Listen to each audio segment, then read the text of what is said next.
একজন ইমানদারের কাছে এই দুনিয়াতে সবচেয়ে বড় নেয়ামত হলো হেদায়েত। হেদায়েতের চাইতে বড় কোনো নেয়ামত।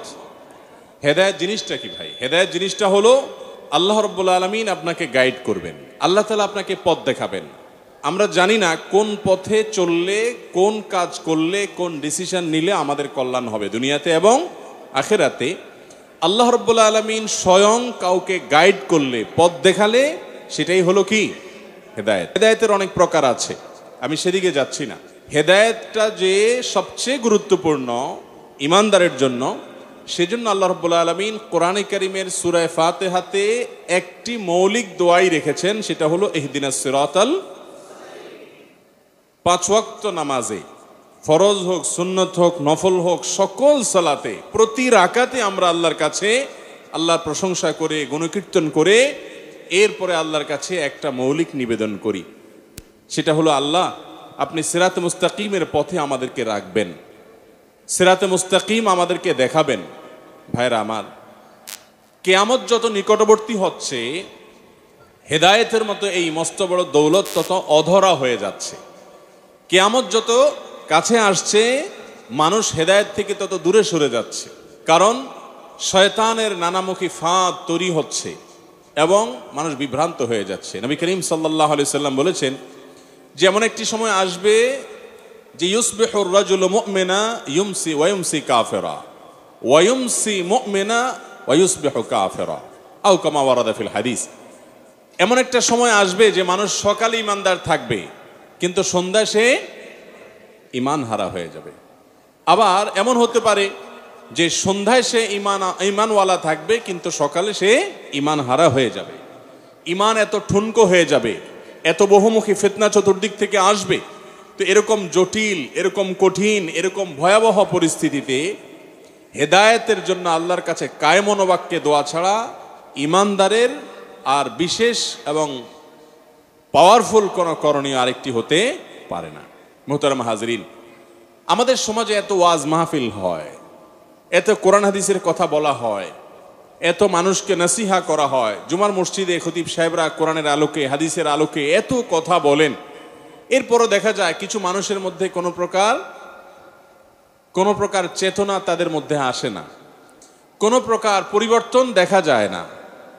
এত কথা শুনে তারপরও দিল গলে না। আপনি নবী করিম সাল্লাল্লাহু আলাইহি সাল্লামের সময়ে দেখবেন যে 2-4 লাইনের একটি কথা বহু মানুষের হেদায়েতের মাধ্যম হয়ে গেছে। আর এখন ঘন্টাকে ঘন্টা আলোচনা চলছে নিরেট কোরআন থেকে, পিওর হাদিস থেকে, তারপরও আমাদের ভিতরে তেমন কোনো পরিবর্তন আসে না। হেদায়েতের প্রতিবন্ধকতা কিছু বিষয়ের মধ্যে আছে, সেগুলো আমাদের মধ্যে থাকার কারণে আমরা হেদায়েত থেকে মাহরুম, বঞ্চিত। আপনি ওয়াজ শুনবেন, ইসলামিক বই পুস্তক পড়বেন, কোরআন পড়বেন, হাদিস পড়বেন, এমনও হতে পারে যে এত কিছুর পরও হেদায়েত থেকে আপনি বঞ্চিত থাকবেন, আল্লাহ তাআলা সঠিক পথ আপনাকে দেখাবেন না। কি কারণে? যদি মুআওয়াকাতুল হিদায়াহ, আল্লাহর পথে আসার জন্য, আল্লাহর গাইডলাইন পাওয়ার জন্য যে সমস্ত বিষয়গুলো প্রতিবন্ধক থাকে, সেগুলো যদি আপনার মধ্যে থাকে। এ নিয়ে অনেক দীর্ঘ আলোচনা করা যায়, কিন্তু আমাদের সময় একেবারে কম। আমরা 3টি প্রতিবন্ধকতার কথা বলতে চাই। এর 1 নম্বর হলো, যারা প্রবৃত্তির পূজা করে, নিজের নফস যা বলে সেটার পুজো করে, এই মানুষগুলো হেদায়েত থেকে মাহরুম থাকে, বঞ্চিত থাকে। কিছু লোক আছে, সব ত্যাগ করতে রাজি আছি, কিন্তু আমি যা বুঝছি, আমি যা সঠিক মনে করি, আমার বিবেক, আমার বুদ্ধির উপরে এত বেশি কনফিডেন্ট, এত বেশি আত্মবিশ্বাস আর আস্থা যে সেটাকে আমি কখনো ছাড় দিতে বা ত্যাগ করতে রাজি না। ইবলিস হয়েছিল এই রোগটির কারণে, মূলত যে তার মধ্যকার যে নিজের রায়, নিজের বুঝ, নিজের বুদ্ধি, এটাকেই সে এস্টাবলিশ করার চেষ্টা করছিল স্বয়ং আল্লাহ রাব্বুল আলামিনের সাথে তর্ক করে। নিজের বুঝ বুদ্ধিকে কোরবানি করা, এটাকে ত্যাগ করতে পারা, অর্থাৎ এর চাইতে যৌক্তিক শক্তিশালী কোনো কিছু পেলে সেটার সামনে সারেন্ডার মতো মানসিকতা, এটা হলো হেদায়েতপ্রাপ্ত মানুষদের লক্ষণ। আর যে মানুষগুলো নিজের বুঝ বুদ্ধির উপরে আর কিছু বুঝতে চায় না, কিছু গোয়ার কিসিমের মানুষ আছে না নাই? এরা হেদায়েত থেকে বঞ্চিত থাকে। ভাইরা আমার, হেদায়েতের কাঙ্গাল যে কোন পথে আমি আছি, এই পথের শেষ ঠিকানা, এই পথের মাথাটা কি জান্নাতে গিয়ে পড়ছে না জাহান্নামে গিয়ে পড়ছে আমি জানি না।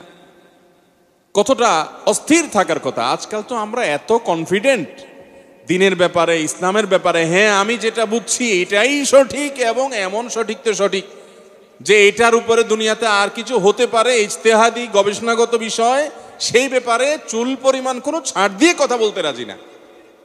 এইরকম তেড়ামি গোড়ামি করে আমরা বসে থাকি।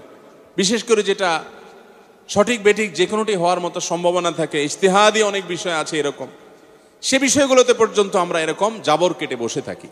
ভাইরা আমার, কোরআনে হাকিম আল্লাহ রাব্বুল আলামিন সূরা জাসিয়ার মধ্যে বলেছেন, আফারাআইতা মান ইত্তাখাযা ইলাহাহু হাওয়াহ ওয়া আযাল্লাহু আল্লাহু আলা ইলম ওয়া খাতামা আলা সামঈহি ওয়া জাআলা আলা বাসরিহি গিশাওয়া। তুমি কি দেখেছো এই ব্যক্তিকে, যে ব্যক্তি নিজের প্রবৃত্তিকে তার মাবুদ বানিয়েছে, নিজের নফসকে মাবুদ বানিয়েছে। যারা ইসলামকে মানে না, যারা আল্লাহর অস্তিত্বকে অস্বীকার করে, যারা হেদায়েত থেকে মাহরুম বঞ্চিত কপাল পোড়া নাস্তিকেরা বা ইসলাম মুসলিম বিদ্বেষীরা, তারা অনেক সময় আমাদেরকে মনে করে যে আমরা তথাকথিত ধর্মান্ধ, অর্থাৎ ধর্মে আমাদেরকে যা বলে তার বাইরে আমরা চলতে রাজি না। তার মানে দিন শেষে আমরা আল্লাহর গোলামির বাইরে আর কোথাও যেতে রাজি। তারা নিজেদেরকে দাবি করে যে তারা মুক্তমনা, তারা উদার, তাদের চিন্তা ধারা এগুলো কারোর কাছে বন্ধক দেওয়া নাই, তারা নিজেরা নিজের চিন্তা করতে পারে। মূলত পৃথিবীতে যত মানুষ আছে সবাই গোলাম, গোলামের বাইরে কেউ, সবাই দাস। কেউ নিজের বিবেক বুদ্ধি, নিজের বুঝ ক্ষমতা এগুলোকে মাবুদ এবং এগুলোকে মালিক বানিয়ে, উপাস্য বানিয়ে সেগুলোর দাসত্ব করে, আর কেউ বিবেকের সৃষ্টিকর্তার দাসত্ব করে। তো এই জন্য যে ব্যক্তি নিজের বিবেক বুদ্ধির বাইরে আর কিছু যেতে রাজি না, গোয়ার কিসিমের মানুষ হয়, এদের সম্পর্কে আল্লাহ রাব্বুল আলামিন বলেছেন যে এই লোকগুলোকে আল্লাহ রাব্বুল আলামিন জানেন যে তারা হেদায়েত গ্রহণ করবে না, এজন্য তাদের গুমরাহির পথেই তারা পরিচালিত হয় আল্লাহর ইলম অনুযায়ী।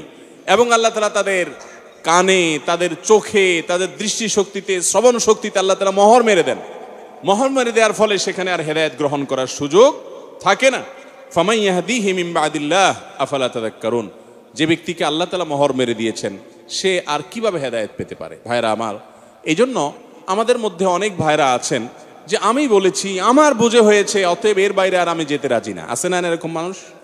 মুখ দিয়ে একটা কথা বলে ফেলেছি, অতএব এটা ঠিক রাখতেই হবে, এর বিপরীতটা সঠিক জানলেও ওইটা মানতে রাজি না।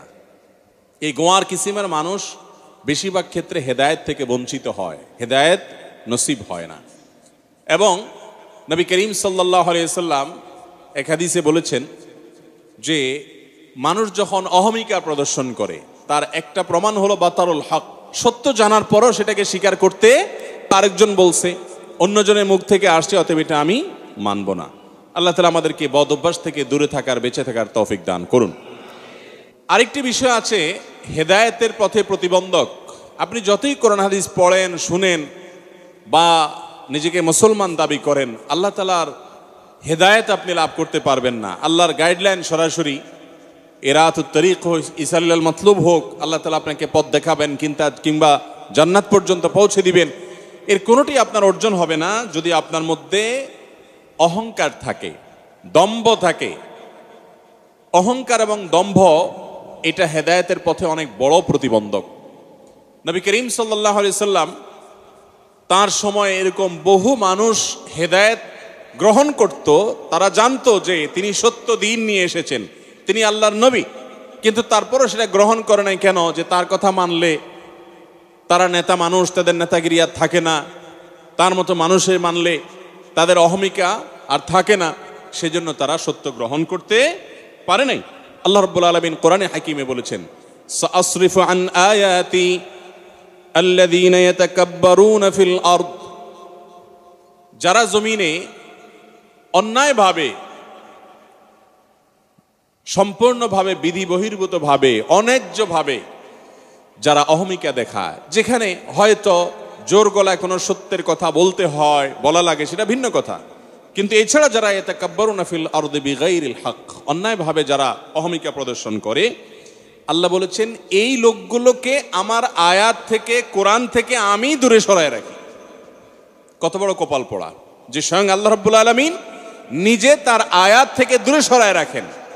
যারা দুনিয়াতে দম্ভ করে, অহমিকা করে এবং অহংকার করে বেড়ায়, কখনো মানুষের ইলমের অহমিকা আসে, কখনো মানুষের জনপ্রিয়তার অহমিকা আসে, কখনো মানুষের রাজনৈতিক ক্ষমতার অহমিকা আসে, কখনো মানুষের পয়সার অহমিকা আসে, কখনো মানুষের পদবীর অহংকার আসে। এই জিনিসগুলো মানুষকে সত্য এবং হেদায়েত, হক গ্রহণের ক্ষেত্রে বাধা হয়ে দাঁড়ায়। ভাইরা আমার, বিনয়ী মানুষ ছাড়া, অন্তরটা বিনম্র থাকা ছাড়া কখনো হেদায়েত গ্রহণ হয় না। ভাইরা আমার, ওমর রাদিয়াল্লাহু তাআলা আনহুর শাসন আমলে গাসসানের বাদশাহ তিনি চিঠি লিখেছেন যে আমি আপনার সাথে দেখা করতে চাই। ওমর রাদিয়াল্লাহু তাআলা খুশি হয়ে গেছেন, একজন অমুসলিম শাসক তিনি দেখা করতে চান। ওমর রাদিয়াল্লাহু তাআলার সাথে মদিনায় আসলেন সদল বলে এবং ইসলামের ছায়াতলে এলেন। এবং ওমর রাদিয়াল্লাহু তাআলা